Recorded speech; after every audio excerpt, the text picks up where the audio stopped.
শুভ জন্মাষ্টমী। সবাইকে জানাই জন্মাষ্টমীর অনেক অনেক প্রীতি ও শুভেচ্ছা। এই জন্মাষ্টমীর দিনে সারা দিন আমি গোপুসোনাকে কিভাবে সেবা দিলাম সেটাই আজ তোমাদের সাথে শেয়ার করব। তো সকাল সকাল স্নান করে আমি গোপুসোনার কাছে চলে এসেছি। এখন আমি গোপুসোনাকে জাগাবো। তো পর্দাটা সরিয়ে আমার গোপুসোনার গায়ে হাত বুলিয়ে তাকে কিন্তু আমি উঠিয়ে নিলাম। সকালেই কিন্তু আমি গোপুসোনাকে স্নান করাবো না, কারণ দুপুরে গোপুসোনাকে অভিষেক করাবো। তাই এখন গোপুসোনার হাত মুখ ভালোভাবে মুছে নিচ্ছি। এবার গোপুসোনাকে এই সুন্দর সুতির ড্রেসটা পরিয়ে দেব। তো দেখো এই জামাটা কত সুন্দর, আমার তো খুবই ভালো লেগেছে। আর এই জামাটা পরানোর পর না মনে হচ্ছিল গোপুসোনা ধুতি পরেছে। তো দেখো আমার গোপুসোনা কিন্তু সকালের জন্য রেডি। কত মিষ্টি দেখাচ্ছে আমার গোপুসোনাকে। এবার কিন্তু এই আসনটা পেতে আমি গোপুসোনাকে তার আসনে বসিয়ে দিলাম আর হাতে বাঁশিটা রেখে দিচ্ছি। এবার সকালের পুজোটা সেরে নেওয়ার পালা। ধূপ দ্বীপ জ্বালিয়ে তারপর কিন্তু আমি নিত্যদিন যেভাবে পুজো দিয়ে থাকি সেভাবেই গোপুসোনাকে এখন পুজো দিয়ে নেব। আজকের এই দিনটা নিয়ে না আমার অনেক অনেক প্ল্যানিং ছিল, তবে যতটুকু করতে পেরেছি ততটুকুতেই আমি অনেক অনেক বেশি খুশি। তো সকালের সেবাতে আমি কিছু ফল আর জল দিয়ে গোপুসোনাকে সেবা দিয়ে নিয়েছি। তো সকালের সেবাটা এই পর্যন্তই। আর নিত্যদিন যেভাবে পুজো দিয়ে থাকি সেভাবেই পুজো দিয়ে নিয়ে তারপর কিন্তু দুপুরবেলা আবার আমি গোপুসোনার কাছে চলে এসেছি। এর মাঝেই কিন্তু পুজোর জন্য যে লুচি সুজি পিঠে লাগবে সেগুলো কিন্তু আমি তৈরি করে নিয়েছিলাম। এবার গোপুসোনাকে অভিষেক করিয়ে নেওয়ার পালা। তো একটা বাটিতে স্বস্তি চিহ্ন এঁকে তাতে তুলসী পাতা দিয়ে গোপুসোনাকে বসিয়ে দিলাম। এবার গোপুসোনার সকালে যে জামাটা পরিয়েছিলাম সেটা খুলে নেব। খুলে তাকে কিন্তু অভিষেক করাতে হবে।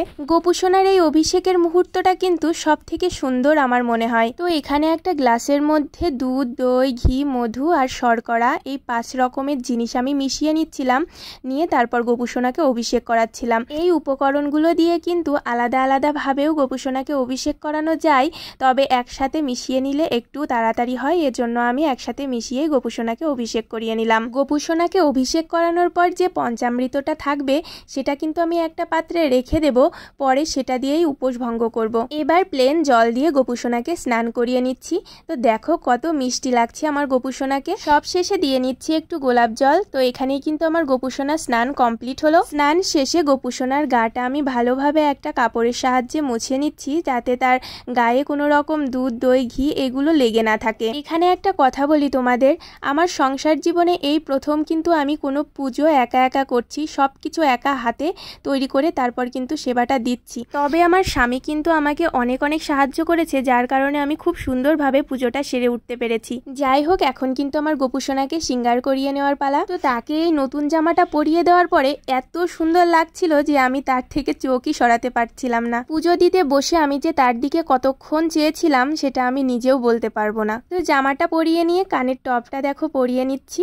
এবার গলার হারটাও ভালোভাবে পরিয়ে নেব।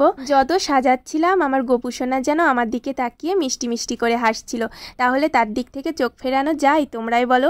এরপর কিন্তু আমি চুলের পট পাগড়ি হাতের বালা পরিয়ে তারপর তাকে আসনে বসিয়ে দিলাম আর তার প্রিয় বাঁশিটা তার হাতে দিয়ে নিলাম। তো জন্মদিনে সাজুগুজু করে আমার গোপুসোনাকে কেমন লাগছে তোমরা কিন্তু অবশ্যই কমেন্ট করে জানিও। এবার তাকে গাঁদা ফুলের একটা মালা পরিয়ে দিয়ে কপালে একটু চন্দন দিয়ে তার সাজ কমপ্লিট করলাম। তারপর তার সিংহাসনের পাশে তার প্রিয় ময়ূরের পালকটা রেখে দিলাম। এবার ভোগের জন্য যা রান্না করেছি সেগুলোই এক এক করে এখানে সাজিয়ে রাখছিলাম। বেশি কিছু করতে পারিনি, একটু লুচি সুজি তালের বড়া আর ভাজা পিঠে করেছিলাম আর সাথে কিছু ফল আর মিষ্টি দিয়েছিলাম। এবার গোপুসোনার সামনে ভোগ হিসাবে 5 রকমের মিষ্টি আর একটু ক্ষীর দিয়ে দিলাম আর সাথে 1 গ্লাস জল। সমস্ত ভোগে কিন্তু আমি তুলসী পাতা দিয়ে নিয়েছি। এবার শঙ্খে ফু আর উলুধ্বনি ঘণ্টার ধ্বনির মাধ্যমে পুজোটা শুরু করছি। এখানে তোমাদেরকে একটা কথা বলি, হয়তো অনেকেই জানো অনেকেই জানো না, এই জন্মাষ্টমীর দিনে কিন্তু কোনোভাবেই তুলসী পাতা চয়ন করা উচিত নয়। তাই আগের দিন মানে জন্মাষ্টমীর আগের দিন অবশ্যই তুলসী পাতা চয়ন করে রাখতে হয় জন্মাষ্টমীর দিন এবং পারণের দিনের জন্য। কারণ বৃন্দাদেবী শ্রীকৃষ্ণের অত্যন্ত প্রিয়, তাই এই 2 দিন তার গায়ে কোনো রকমভাবে আঘাত করা যাবে না। আচ্ছা, কথা বলতে বলতে এদিকে কিন্তু আমার পুজো দেওয়া হয়ে গিয়েছে। এখন গোপুসোনাকে ভোগ দর্শন করাচ্ছি, তার মুখে একটু মিষ্টি জল তুলে দিচ্ছি।